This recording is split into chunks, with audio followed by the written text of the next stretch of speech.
zikir paling afdal kalau untuk zaman sekarang ini adalah banyak istighfar, banyak salawat kepada Nabi sallallahu alaihi wasallam. Karena apa? Semua yang kita dapatkan itu karena dosa. Kita ada musibah terkait dengan keluarga, kita ada musibah terkait dengan kesehatan, kita ada musibah terkait dengan keuangan, kita ada musibah terkait dengan apapun, itu karena dosa. Kalau bukan karena dosa, maka itu adalah ujian untuk diangkat derajatnya. Sehingga apa? Sehingga yang kita perlukan supaya tidak berlanjut dan berkesinambungan cobaan dan juga ujian itu, bagaimana caranya? Banyak istighfar.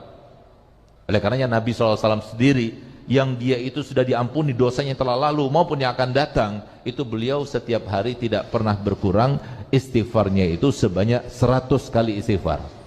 Oleh karenanya kalau kita habis subuh itu biasanya zikir kita setelah baca wiridul latif itu baca la ilaha illallah malikul haqqul mubin 100 kali. Itu murahkan rezeki. Kalau sudah murahkan rezeki itu dicatat benar-benar. Biasanya seperti itu. Nah, tapi kalau cuma ngampuni dosa kurang antusias gitu. Nah itu la ilaha illallah malikul mubin. Udah itu masya Allah la quwata illa billah 100 kali. Untuk apa? Katanya kalau baca masya Allah la quwata illa billah 100 kali, maka semua kenikmatan yang kita dapatkan tidak akan dicabut oleh Allah Ta'ala. Jadi anti bangkrut itu. Masya Allah la quwata illa billah, kalau kita baca itu anti bangkrut. Jadi terus bertambah, nggak berkurang tapi bertambah. Kemudian baca istighfar 100 kali. Untuk apa? Supaya kita tidak terkena ujian cobaan musibah dari sebab dosa-dosa kita. Kemudian kita membaca ya kafi ya mugni ya fattah ya rozak 100 kali. Itu saya dapat ijazah langsung daripada guru saya Habib Zain bin Ibrahim bin Smith. Itu katanya bikin sukih. Alhamdulillah saya baca itu 100 kali, makanya saya punya mobil kan gitu. Ayo kalau mau sugih baca ini. Tapi jangan kita membaca zikir berbagai macam zikir, maksudnya tujuannya supaya sugih. Salat duha kenapa? Biar sugih. Baca surat Waqiah kenapa? Biar sugih. Baca surat Muluk pada malam hari kenapa? Biar sugih. Jangan. Itu otomatis kita dapatkan. Tapi niat utamanya itu adalah mendekatkan diri kita kepada Allah. Ini yang kita lupakan. Jadi apapun yang kita lakukan daripada zikir, ucapan, tindakan, semuanya itu tujuan kita itu adalah Allah. Yang kita inginkan, yang kita tuju, yang kita harapkan, yang kita dambakan daripada berbagai macam permintaan, itu semuanya datang dari Allah.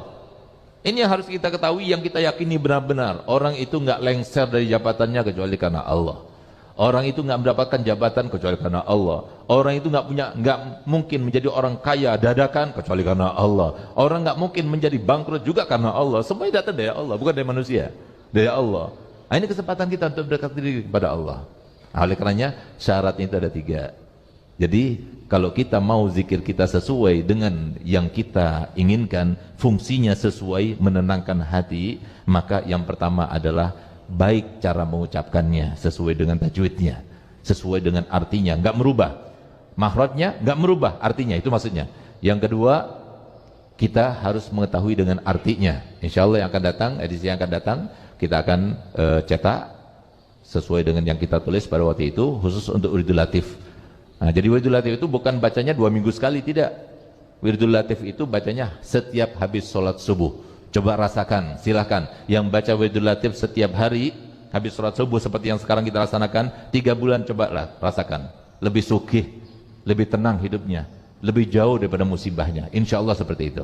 Itu yang akan terlaksanakan. Apa? Itu janji Allah, tidak mungkin luput, tidak mungkin salah. Nah, kemudian yang ketiga, harus hadir hati kita. Ini juga penting karena apa? Pernah suatu waktu datang Nabi Musa alaihissalam didatangi oleh salah satu umatnya.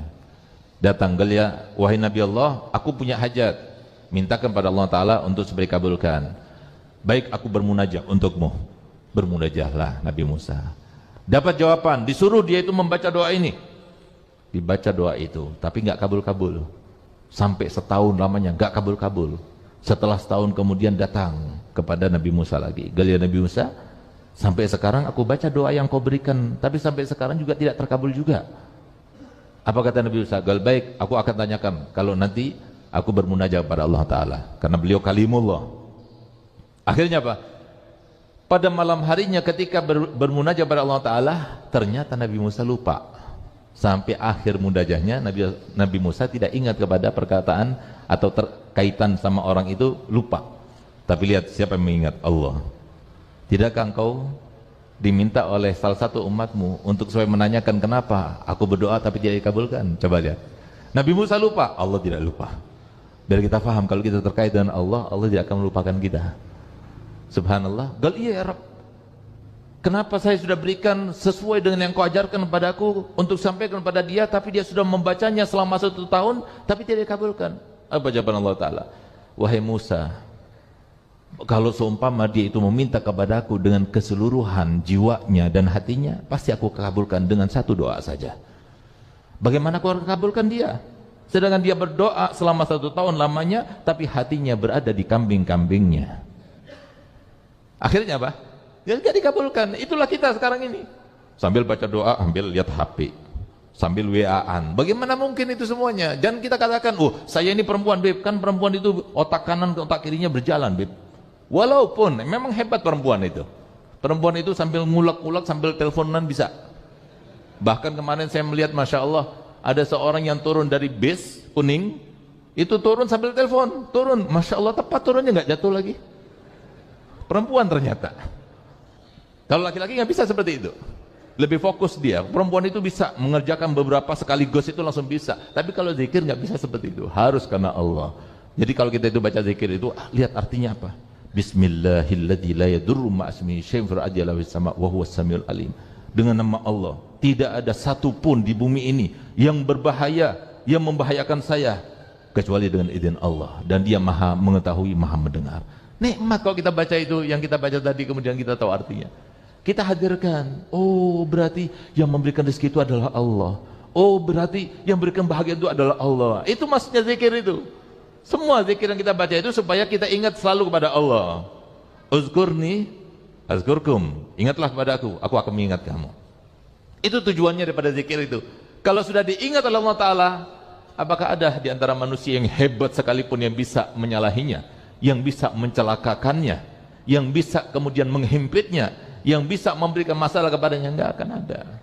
Karena kita sudah bersama Allah. Allah yang menentukan semuanya. Sistem yang berlaku di dunia juga Allah. Tapi jangan kita katakan, loh Bib, banyak orang-orang dekat pada Allah Ta'ala tapi mereka juga tertimpa musibah. Berarti Allahnya kemana? Bahkan banyak sahabat-sahabat Nabi yang ternama, yang dekat pada Rasulullah, mereka itu terbunuh. Seperti Sayyidina Hasan diracun, padahal dia cucu kesayangannya Nabi Muhammad. Sayyidina Husain dipenggal kepalanya. Sayyidina Utsman ditusuk dari belakang ketika membaca Al-Quran dalam keadaan tidak melawan, dan memerintahkan pada seluruh prajuritnya, jangan dilawan, jangan diserang, biarkan dia. Bahkan ketika Nabi Sayyidina Utsman bin Affan radhiyallahu anhu ketika akan dibunuh, pada waktu itu sempat ketika dia membaca Al-Quran tertidur. Ketika tertidur bermimpi Nabi Muhammad SAW. Ini yang kita harapkan. Dunia itu nggak berguna. Dunia ini semuanya sudah ditanggung oleh Allah Ta'ala, sudah ditentukan Allah Ta'ala. Cuma yang kita minta keberkahannya. Berkah dunia kita digunakan untuk akhirat kita. Tapi kalau dunia hanya mengumpulkan saja, buat apa? Itu beban buat kita. Gunakan untuk akhirat kita. Subhanallah, yang berguna ini seperti ini. Mimpi Rasulullah, kita dekat pada Allah, kita ada orang datang kepada kita meminta tolong kepada kita, kita bantu. Dan kemudian dia itu mendapatkan hajatnya. Itu adalah kehidupan yang sesungguhnya. Itu kepuasan batin yang sesungguhnya. Yang kalau seumpama itu yang kita cari di dunia ini, ya seperti itu. Tapi kalau cuma dunia, apa yang kita dapatkan? Kita cuma diperolok-olok sama setan itu. Bikin rumah lagi, beli tanah lagi. Untuk apa semuanya itu? Beban buat kita nanti di akhirat. Semuanya akan ditanya. Summa latus alunna yauma idzin anin naim. Satu kenikmatan demi satu kenikmatan akan ditanya. Sementara kita nggak ada amal untuk menyeimbangkannya. Nauzubillah.